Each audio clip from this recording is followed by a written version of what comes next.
Energia cosmológica. Uma força conduz o corpo e o espírito. Esta força traduz nossa convivência com o mundo, nos direcionando para o certo e o errado.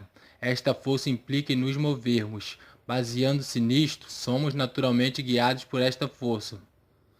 A força junto ao tempo compõe nossas vidas, e esta união abstrata de força e tempo nos priva da total realidade futura, nos deixando cientes de nossa impotência, que só percebemos depois da queda, pois antes somos alimentados pela inconsciência de um todo que nos pode acontecer. Ao primeiro passo, esta força pode parecer inofensiva, mas o poder dela é tão grande ao ponto de guiar passo a passo de nossas vidas, até o fim. Esta força atrai o corpo e o espírito, e não o contrário, como muitos pensam. Portanto, podemos compreender esta força como a luz do mundo. Minha verdade. Muitas das minhas verdades guardo só para mim, pois se eu as divulgassem, elas voltariam para mim dilaceradas, contendo erros que nunca as pertenceram. Na verdade, na minha verdade, o que me importa para mim, não importa uma maioria, pois o que me importa, a minha verdade, contém a minha essência, que só pode ser compartilhada com quem as dão valor. Caso contrário, eu estaria perdendo meu tempo. Sou e todos são um ser único, e esta particularidade nem sempre pode ser compartilhada, para não ser contaminada, diferente do mundo exterior, que é dotado de uma popularidade. Popularidade esta retirada de nossa particularidade, que ora expelida de nós, não mais nos pertence de forma totalitária. Posso ter 7 vidas e as viver com a mesma verdade? Sim, se esta verdade não for conceituada pelo homem, mas se for a verdade contida na própria verdade.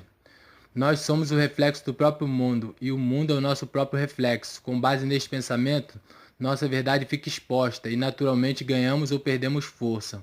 O mistério, por exemplo, esconde a verdade, e segundo penso, o ato de esconder implica no medo desta verdade não ser aceita, ou no medo da descoberta, que quando isto se concretiza, a verdade enfraquece. Ao contrário daquilo que é puro e simples, neste caso a verdade se encontra exposta, pagando todo o preço da transparência. Penso eu que a verdade consiste no ato de esclarecer, sendo esta verdade dotada de outros conceitos, onde só ela mesma tem o poder de dizer qual destes conceitos está correto. E a verdade não deve ser encarada como temor, mas ser aceita e ser vivida de forma ampla, respeitando sua naturalidade. E o andamento deste processo requer muita paciência e disciplina para compor o corpo deste juízo. Ser para ter e não ter para ser. O fato em seu juízo em si de comprometer-se a esse mundo pelo qual ele se apresenta, implica na ideia de se entregar-lhe a ele de corpo e alma, com o mesmo propósito de se entregar totalmente naquilo que se acredita. E acreditando neste mundo de forma total, deixamos de acreditar em nós mesmos, pois passaríamos a ser objeto comandado pelo mesmo, impedindo o processo de crescimento como ser predominante, excluindo os mais diversos desejos embutidos, que na realidade natural nos dá a verdadeira força privada pelo mundo. Comparando o ser humano com um pássaro, lhe tirando suas asas, impedindo-o de voar, logo se acostumaria àquilo que lhe for imposto, e viveria sem a glória de um voo livre.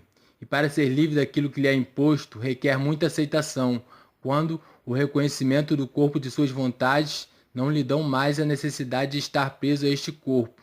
Com isto você passa a controlar seus desejos, impedindo que ele crie raiz em sua alma, passando a ter o controle do universo faminto.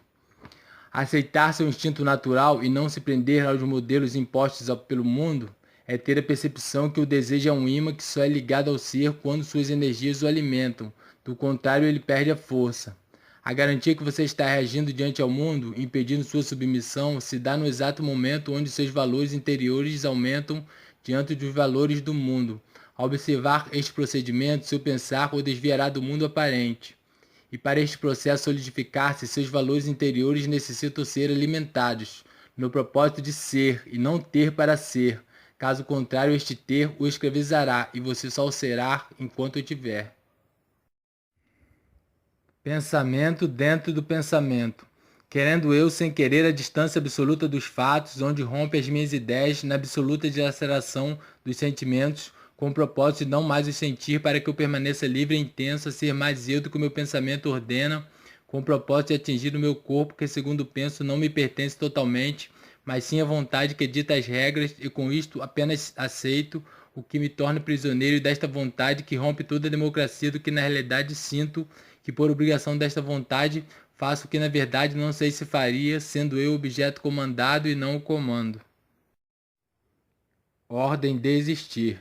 Dentro da lógica de existir, sou o infinito que antes desta não existia, ao passo que dentro sou enquanto estiver e fora fui o que antes não era, onde na verdade sou o complemento complementado por outros, que dentro desta soma não sou unicamente, mas sim composto de tudo que me cerca, onde na verdade sou o outro dentro de mim, dividido e somado pelo positivo e negativo que completam a ordem de existir.